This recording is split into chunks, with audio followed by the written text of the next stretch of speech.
Hey there guys, Noah here. Welcome back to another deck profile. Today we're going to be taking a look at my preliminary list for Daikaiser. So, I'm going to be really honest. At first, I thought Daikaiser was looking absolutely insane, right? But the more you sit down and you playtest this card, the worse it gets, just as its own. So, what do we go about? How do we even go about this to begin with, right? Because like the major point of contention with Daikaiser obviously is you do have some sort of like guard break, but it's very finicky, I feel. And in most cases, you don't go into this until like extreme late game. And so that's kind of like the point of where we're gonna actually be talking about into this video. It's just, it feels off, and I'm not entirely sure what it is, but like, assuming you even go down just the pure Daikaiser route and just run the core Kaiser with the Kaiser ride line, like it's just not worth it, right? And this is primarily because Daiyusha is just significantly better in almost every way imaginable. The only thing that this allows you to do by running the Daikaiser is essentially see, okay, I've run out of Persona Ride copies either because they went to damage or some other anomaly. Like, at this point, Daiyusha could sit there and go, okay, bet. I just still swing a bunch of times and just not care. Like, in most cases, you just rather go into Daiyusha, Persona Ride, and just not care. But then in those weird instances where you just don't have it because you didn't see her, or you've got one in deck, like still, and you haven't seen another copy of your last copy of Persona Ride, that's where Daikaiser comes in. And I think it's only in that very specific scenario where Daikaiser comes up. Like, because of the way how this deck functions, in large part due to the base, most of your D-Robo pieces can be gutted down to like a certain amount.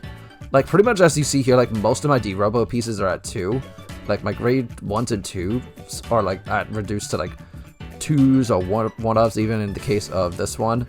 But like, my generics kind of matter in this build. So, obviously you need Gun Cyclers. I put that at 4, pretty self-explanatory. You obviously need Glory Maker in this build because this combined with either Daiyusha or Daikaiser, or in most cases both, this card's really good. Like, being able to either turn off Blitz orders or make it so that way your opponent drops more than one card from hand is kind of insane with a restanding Vanguard deck that gets a crap ton of power off of Daiyusha's effect, which gives +5 to every D-Robo, which means you also, when you're Legion, it's essentially a +10, which is really stupid. But, you know, being able to pick and choose at that point, because you can call off from drop, it's very easy to find, but you still do need to see it, so that's why we're running this at like a 3 of. You run the battles in the Die Mariner, even though you have Daikaiser, and this is typically because when you put it out from the base, because you have Daiyusha as like the Legion, when you're on Daikaiser, you still get their inherited effects of giving the extra critical and the power and all that. So like, you still have options as long as you like see pieces. And this is what I really miss about like OG Vanguard, is that yes, you have your main like boss card, but then you also have like a very solid backup or a follow-up, which sometimes comes up, and I really do miss that. And so it just feels comfy now a bit more than I initially, when I was initially playtesting this. So and then obviously, of course, we are running this as like a 3 of. I'm still messing around with the ratios obviously, but this not only gets +5 once you hit grade 3, but you also make it so that way you can eventually search for your other Persona Ride copies or your Gun Cyclers, or in the worst case scenario you need to find a Die Lady. He comes up in those scenarios, and it's just overall very good. So honestly, this deck, like, this is basically just Daiyusha, but with 1 or 2 pieces from set 9, and that's pretty much it. Like, if you've been investing in Daiyusha for a while, like, this is probably your best bet. And a lot of people are probably sitting there wondering, where's the Shadow Kaiser? Where's the Die Wing? I like those pieces exclusively for builds that don't try to combine Daikaiser with it. In like most cases with Daiyusha, you kind of want to run Die Wing. Or just straight up you're building a Daikaiser list that just so happens to have Daiyusha in it. And I think without further support for Daikaiser, I think as it is right now, it feels incredibly, like, feels bad to be running all those extra, like, essentially whiffs, because in most cases, yes, getting the additional call out off the die wing is nice, but there's two major issues that I personally have of it. One, die base can search out pretty much anything you realistically need, either from deck or drop, and two, because Daikaiser's effect costs Energy Blast 3, that's a lot of energy to be committing into one turn at that point just to have a somewhat decent board where in most cases you kind of don't need it, right?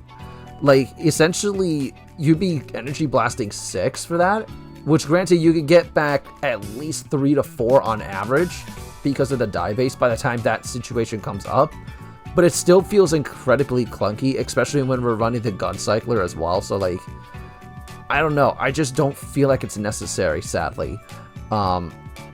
Plus, it clogs up your hand in case you kind of want to just slap something else down and just not feel like you're getting completely screwed over from it. Like, and it's not like we don't run other Daikaiser pieces, like, because obviously we still need the Core Kaiser, which thankfully we can search off the die base no problem, but like, it's still one of those things where I'm testing the ratios and it feels awful in a lot of ways. Like, if I was just exclusively going on Daikaiser, I would not feel great about it. But because, like, I make Daiusha the main focus and then still have Daikaiser as a backup, like, that just feels naturally better. And I think that was kind of the point of Daikaiser. It was never meant to take over as the main, like, boss grade 3. You know, it's a nice follow-up. It's, like, pretty much like if you've ever played Legion era back in the day, or even Break Ride era, where you'd have your main grade 3, which you would, like, consistently keep riding, but then you had a nice closeout finisher in either, like, something like, for example, like, with Mordred Phantom in, you know, Raging form, or some other, like, you know, Infinite Zero of Chaos Breaker. Like, back in those days, you know, where you had your, like, your main, like, ride target in most cases, but then you also still had a solid follow-up, and or at least a somewhat backup plan.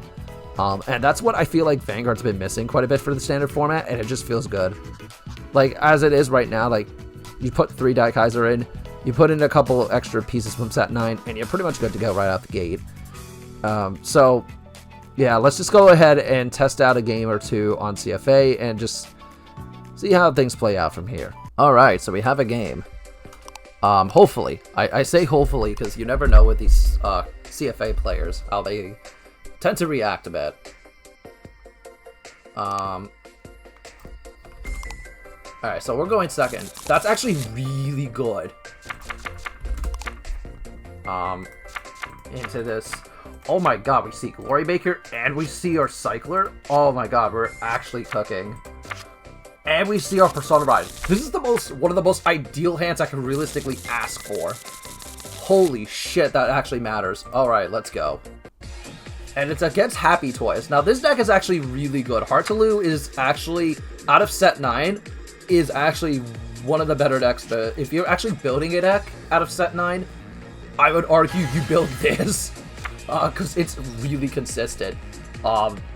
Essentially, your ride line searches for the Happy Toys order, and you're able to just thin the deck and compress it to such a degree, because you have to reveal Heartaloo to the ride deck, obviously, but then it's because of this card, where,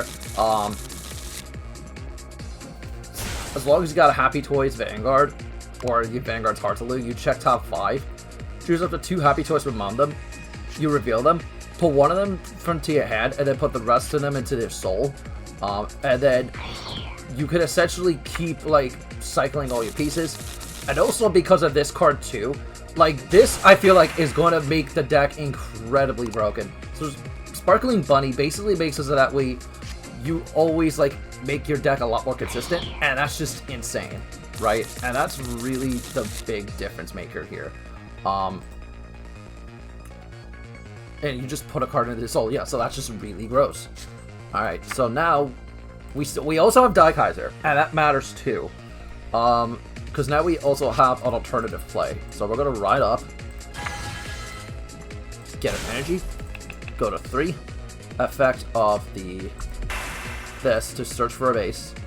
You always search base immediately, so that way, regardless of what else you search out for, you get, it's not the end of the world. And then we're going to reveal this one. Effect. Energy Blast 3 to draw 1. So already, our hand is looking decent, funnily enough. Gonna go ahead and place this effect. Rust it. Charge 1. And then we're gonna search out for... in this situation, I think we search Mariner. Because I want to guarantee pieces in the soul. And then we're going to call this down preemptively, so that way we could also search for a base after the battle. So that's really good. So 16 to ban.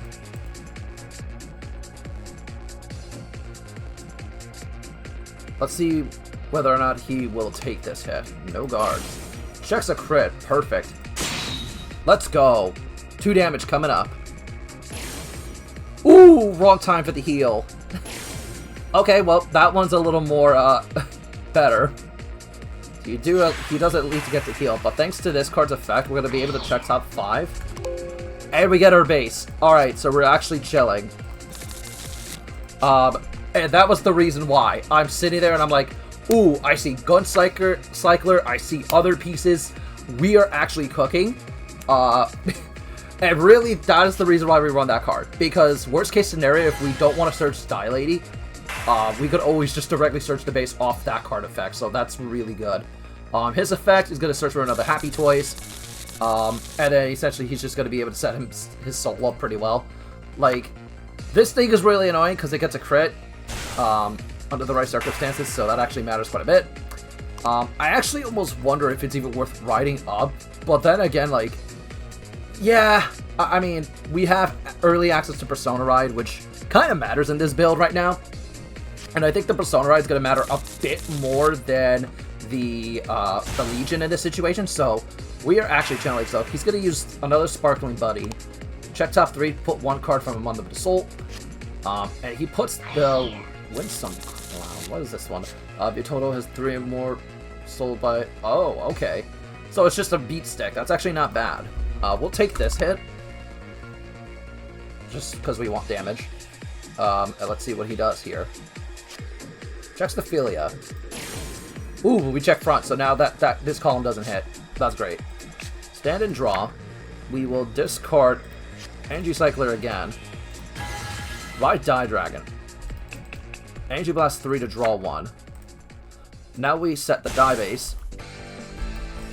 Effect, rest. Charge.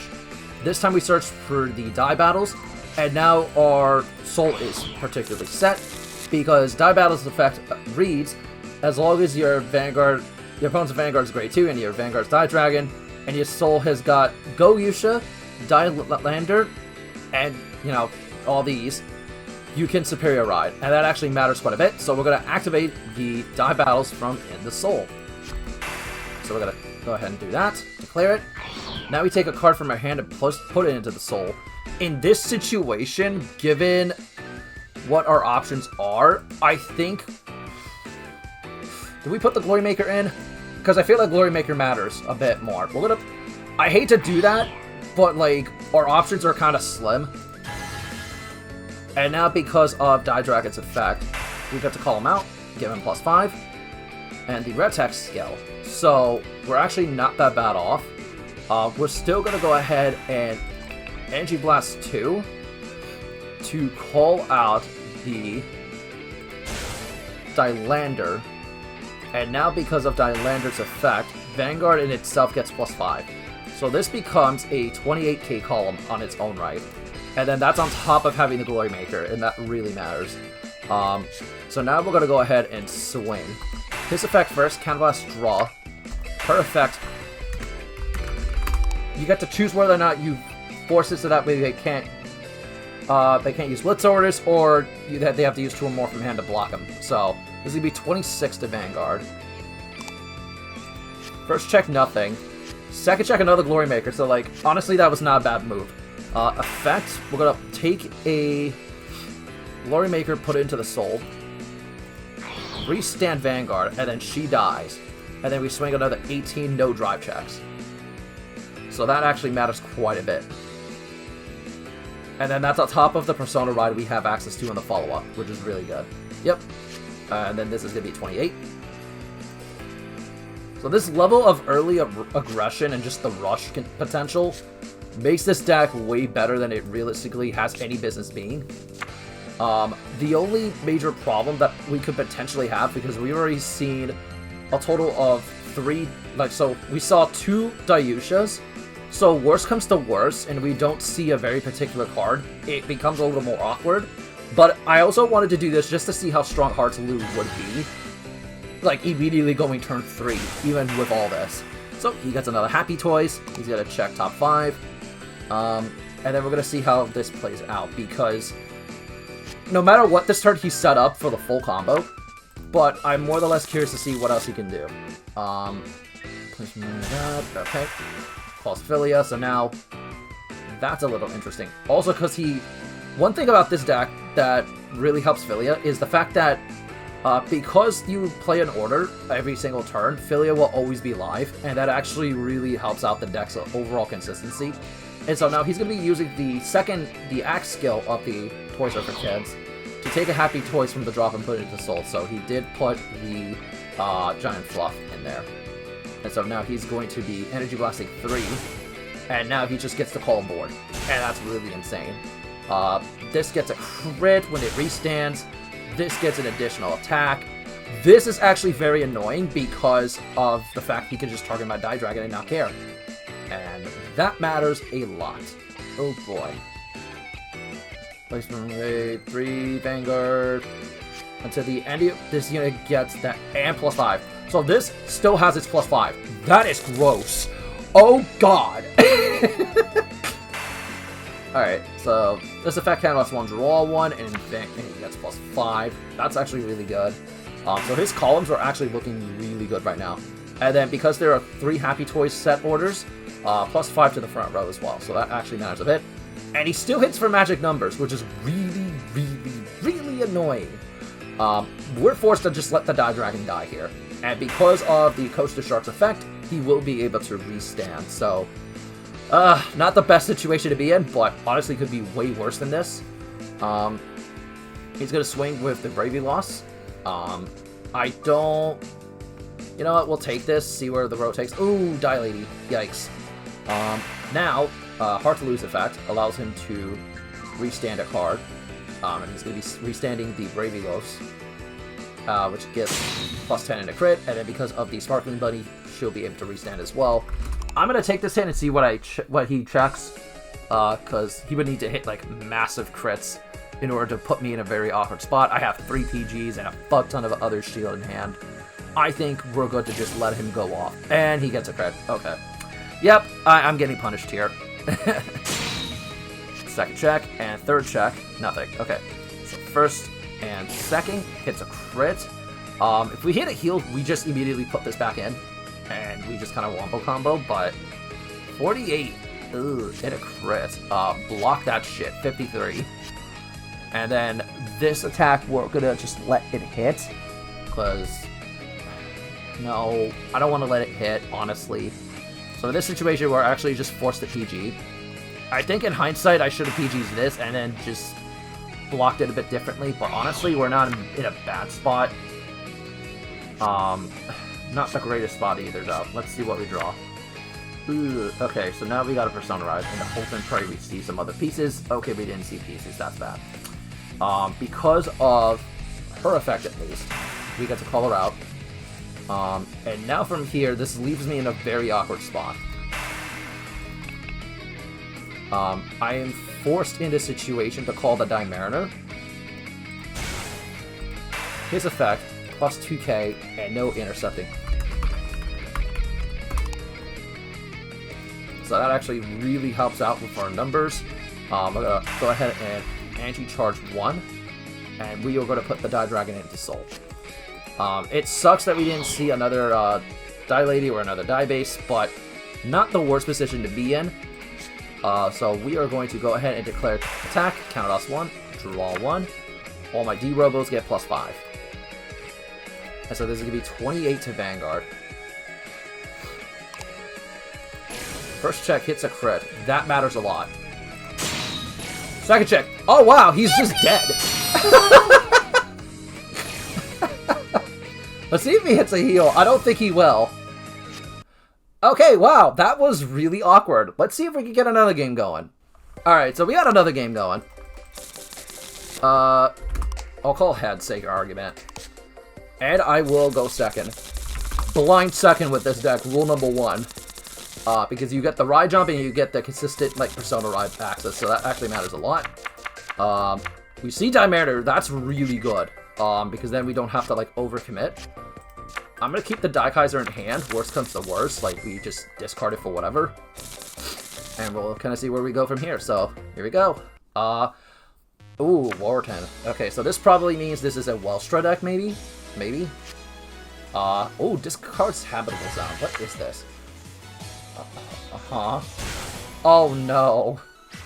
It's a start deck! It's a start deck. It's the Astrom deck. No! This is so bad. Bad showcase. But you know what, though? Like, the support they keep giving these decks, like, maybe it's not so bad. Alright, let's see. Draw. Ooh, that's really good for follow-up. Alright, so let's ride. Energy Crest. Energy Charge to 3. Dimeriter's effect, when it's discarded from hand during my turn, I can put into the soul. Now I'll activate Dielander's effect to add a die base to the hand. And because we went second, we draw 1. Next up, I'm going to go ahead and place this and activate the effect. Energy Charge, we search for Die Lady immediately here. Because worst comes to worst, like, he damage denies us, but then we also still have Die Wrecking anyway to search for whatever piece we need. So we're just going to go ahead and swing 8 to face. Ooh, and we checked the die base, so we're actually in the clear to just do the ride jump on the follow-up on the next turn, so that's actually really good. I actually haven't played against a lot of the start deck, you know, upgraded, like, start decks, so I am curious to see how this is going to play out. Primarily because I tried it very briefly during set 1, did not like the deck, and I just have not upgraded it since. Discards another Habitable Zone, jeez! Okay. So now he's going to be able to search for a set order and add it to his hand, which is that one. And now he's going to be able to use Habitable Zone to draw an additional card, so that actually really helps him a bit with the overall consistency for this build so far. So that actually helps out a lot for his sake. So he sends that to bottom, and then he draws 1. So not too bad so far. Let's see what else he calls out from here. So now he's going to be able to put the armor supply in the order zone by counterblasting 1. And he calls Bulba Mine as well. So now he also has consistent countercharging next to Bulba Mine as well, which really matters for this build. Because this deck, I feel like, eats a little bit of counterblast depending on the circumstance. Calls this. What does this thing do? Oh, okay, so essentially this is like a grade 1 Maple. That's not bad. 8 to face, we'll take it. Check a heal, that's not the greatest thing in the world, but we could still just draw guard this and expect OT to hit. Yep, nope. And now Bulba Mine's effect to countercharge, so that's not the worst thing in the world. Honestly. Okay, we'll stand and draw. In this situation, I don't like any of my discards, but if I gotta discard something, I want to discard the heal. Because I like all my other pieces. So now we're going to go ahead and place this. Energy Charge. We search out. Survey says... the die battles and put it into the soul. Now we'll call Die Wrecking. Effective Die Wrecking. Check top 5 for a grade 3 or greater card with D-Robo in its name, or a set order, and put it to my hand. So we see the Daikaiser, so we get to add this to hand. And then we could either choose a card from my hand and discard it, or put it into the soul. So I'm going to discard the Daikaiser, because it was just more or less for deck thinning. And then we are going to Energy Charge. And I just realized where I screwed up there. Okay, that's fine. So now we will just do... I think if I was smarter, I would have thought that through a bit, but it's fine. That battle's effect. We will take the...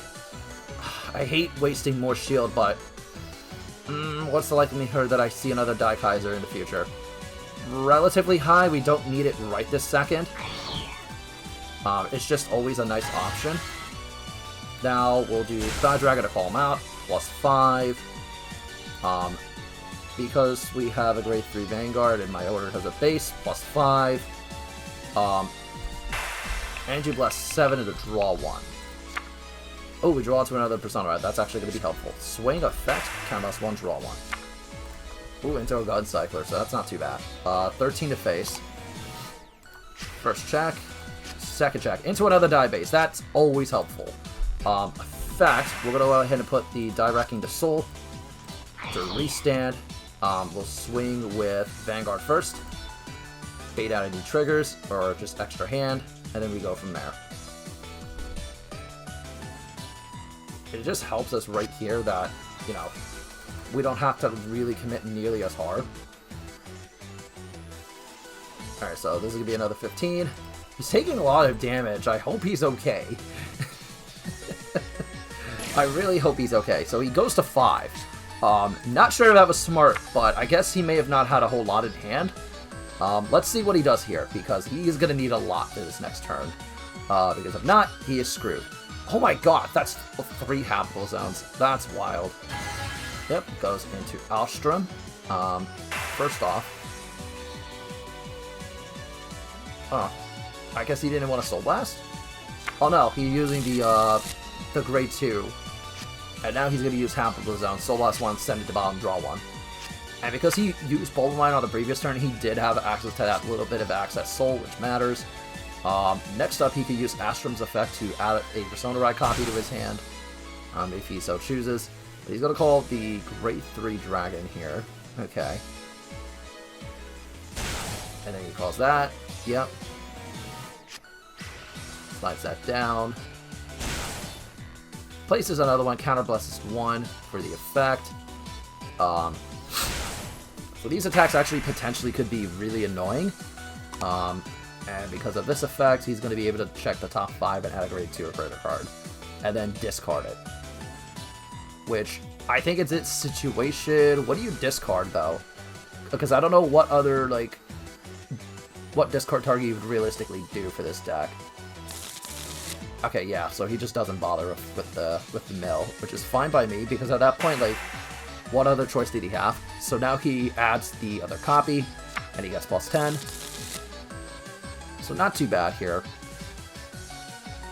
But I am curious to see where the road he goes from here. Really, that's the main thing that I have a little bit of a concern with.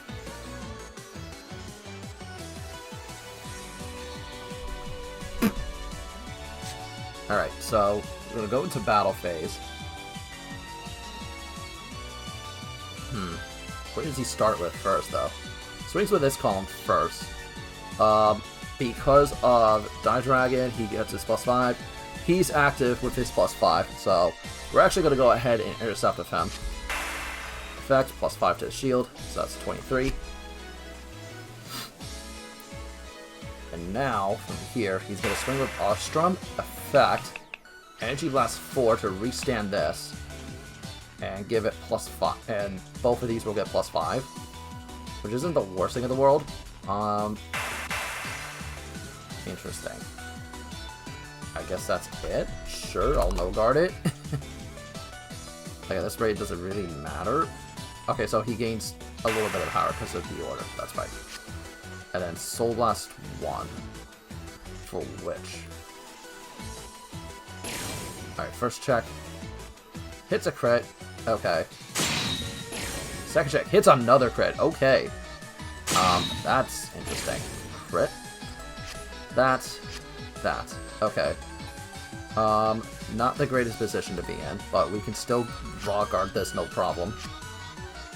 And then we still have Die Dragon as well, which is insane. Die Dragon effect, +15 to the shield.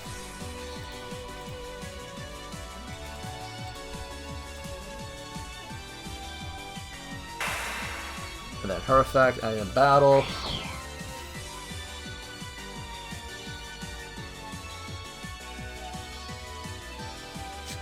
Yep, and that's it. Alright, stand and draw. Oh, we drew it to our OT. That's not the great thing in the world, but we can make that work. So we're gonna go ahead and place the base, activate it, and charge, this situation, we search for the Daikaiser in case we do draw into our last copy of Daikaiser. Next up, we will activate this one. Energy Blast 2. Search out the Dailady. Dailady effect. Counterblast 1. Search for our last die base and add it to hand. So that way, our follow-up is guaranteed. And then we're going to use the last die base to call out. Because in this situation, I think I'm just ready to go for it and not care. Pull this out. His effect gives Vanguard critical. That's really good. Alright, so now swing effect, counterblast 1, draw 1. And we saw the Daikaiser, so we are actually cooking. Swing. This is going to be 28 to face with a crit.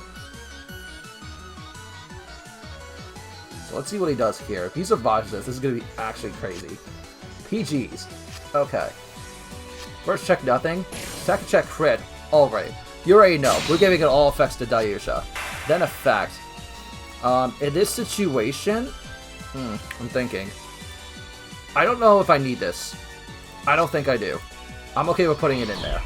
And then the other effect, we're going to bind the Goyusha to give it a drive.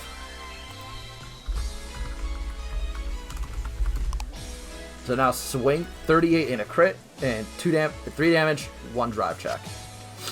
So let's see if he just guards this outright. 43, that's a 1 to hit. 58, that is a no hit. Check, hits a crit, give it all the Dailady. Oh, gotta love it. I think in this situation, I'm going to swing over at the side first, just to make this last attack really fucking hurt. And now Dailady swings, 45 and a crit. Boom, dead. And we honestly didn't even need the Daikaiser. That was just for additional follow-up.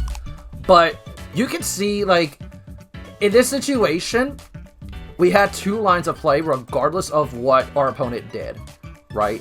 We had more than enough shield to block, but conversely also, we had the option to either continue to Persona Ride with Daiyusha, or use our other Perfect Guard to discard the Daiyusha, so that way we can go into Daikaiser to Legion at that point. Because we could just send more crits back, send other vital pieces back in, and I know Daikaiser never came up, but honestly, in most scenarios, you kind of don't need it.